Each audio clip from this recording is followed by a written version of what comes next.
اور آج عمران خان کو بھی کے پی کے منتقل کرنے کی درخواست خارج ہوئی ہے 20,000 جرمانے کے ساتھ. یہ سارے کیسز آئینی بینچ میں بڑے اہم ہفتہ چل رہا ہے, کیا کہیں گے؟ دیکھیں, جب جو ہمارے ملٹری کورٹس کی سویلینز کے ٹرائل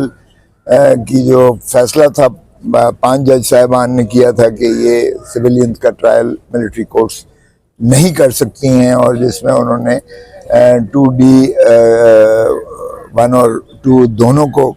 آئین سے متصادم قرار دے کے کالعدم قرار دیا تھا, اس کے خلاف جو اپیل حکومت کی ہے اور جو دیگر اپیلیں زیر تجویز ہیں, کل شروعات ہوئی تھی اور ہمیں امید تھی کہ یہ جو ہے اسی ہفتے میں اس کو ختم کر دیا جائے گا, یکسو کیا جائے گا. اگرچہ ہمارا خواہش بنیادی تو یہ تھی کہ پہلے یہ تعین کر لیں کہ کیا 26ویں ترمیم جو ہے یہ آئین کی روح کو مجروح کرتے ہوئے یہ ٹرائکوٹمی آف پاور جو 3 ستون ہیں ریاستی, ایک ستون کو منہدم کرنے کے مترادف ہے, اور جب آپ نظام عدل کو آپ ایگزیکٹو کی حکومت کے تابع کر دیتے ہیں تو پھر ظاہر ہے کہ یہ آئین کی جو بنیاد ہے وہ ہی ہل جاتی ہے. تو پہلے اس چیز کا تعین کر لیتے, کیونکہ آئینی بینچ بھی 26ویں ترمیم کی وجہ سے ہی آج معرض وجود میں آئی ہے, اور وہ جو مقدمات کی سنوائی کر رہی ہے آئینی مقدمات کی. تو اگر 26ویں ترمیم, ہماری خواہش یہ تھی کہ فل کورٹ سنے, اور یہی جو ہے سینئر پیونی جج جو منصور علی شاہ صاحب ہیں, جن کو چیف جسٹس ہونا چاہیے تھا آج, اور اس فسطائیت کی جو نظر ہوا جو حکومت نے اس ملک پہ روا کر رکھی ہے, جس میں عوام کو انہوں نے ہر بنیادی حقوق سے جو ہے محروم کیا ہے, اور آج بین الاقوامی طور پر بنیادی حقوق کا دن منایا جا رہا ہے. پتہ نہیں کون سے بنیادی حقوق کی بات کی جا رہی ہے. بنیادی حقوق دنیا میں عوام کو تو میسر آ نہیں رہے ہیں. حکمران دنیا ساری میں اپنی من مانی کرتے ہیں, اور جب اپوزیشن میں ہوتے ہیں تو سارے بنیادی حقوق کے نعرے مارتے ہیں, اور جب حکومت میں آتے ہیں تو پھر بنیادی حقوق کو اپنے تابع کر لیتے ہیں حکومت کے. تو یہ بدقسمتی ہے. بہرکیف پاکستان میں تو یہ سول مارشل لاء ہے اس وقت. سر, کتنی توقع کر رہے ہیں آپ 26ویں آئینی ترمیم کے بعد عمران خان کے کیسز کو لے کر اور پی ٹی آئی کے کیسز کو لے کر کچھ امید ہے آپ کو کوئی ریلیف ملے گا؟ دیکھیں, ریلیف تو پاکستان کے عوام کے ہاتھ میں ہے. میں تو بڑا اس چیز کا قائل ہوں کہ پاکستان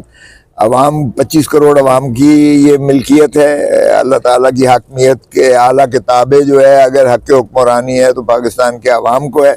اور پاکستان کے عوام ظاہر ہے کہ اپنے حقیقی منتخب نمائندوں کے ذریعے ہی ان ایوانوں میں پہنچ کر اپنا قانون سازی کرتے ہیں اور حکومتیں بناتے ہیں, جس سے محروم کیا گیا. 8 فروری 2024 کو پاکستان کے عوام نے بڑا واضح اور 2 ٹوک جو ہے اپنا فیصلہ دیا عمران خان کے حق میں اور پاکستان تحریک انصاف کے حق میں. 180 سیٹیں جو ہیں نشستیں وہ عمران خان کو دی گئیں, پی ٹی آئی کو جتائی گئیں, لیکن 17 سیٹیں جو ہے پاکستان مسلم لیگ نون کو جو ہے وہ ملی, مگر 17 سیٹوں والا جو ہے وہ وزیر اعظم ہے, اور 180 سیٹیں جیتنے والا جو ہے وہ اڈیالہ جیل میں ہے. تو یہ ظلم اور فسطائیت کب تک چلے گی دیکھتے ہیں. عوام کا جو ہے ظاہر ہے کہ آپ ارد گرد کے ذرا ماحول کو دیکھیں. بنگلہ دیش میں کیا ہوا, وہ جو جبلت والی ہے, دیکھیں جو ظلم اور طاقت کے زور پر جو حکومت کی جاتی ہے اس کا حشر یہ ہوتا ہے. سیریا میں کیا ہوا, سیریا میں اسد کے ساتھ یہی کچھ ہوا ایگزیکٹلی, کہ جبر اور طاقت سے جو ہے حکومت کی جائے اور عوام کو جو ہے کیڑے مکوڑے سمجھا جائے یا عوام کو غلام سمجھا جائے. تو آپ ذرا دنیا میں دیکھیں امریکہ میں کیا ہوا. امریکہ میں دنیا کی طاقتور ترین اسٹیبلشمنٹ نے پورا زور لگایا تن من دھن سے کہ ڈونلڈ ٹرمپ کا راستہ روکا جائے, اور ڈونلڈ ٹرمپ کے خلاف مقدمات بھی قائم کیے, سزائیں بھی اس کو کروائی گئی الیکشن سے پہلے, لیکن عوام نے بھرپور انداز سے اسے جو ہے جتایا ہے, اور 20 جنوری کو وہ حلف لینے جا رہا ہے دنیا کی سب سے بڑی جو ہے جمہوری قوت کا. تو یہ ارد گرد آپ دیکھیں, یہاں بھی ٹھیک ہے یہ بڑے اس پہ جو ہے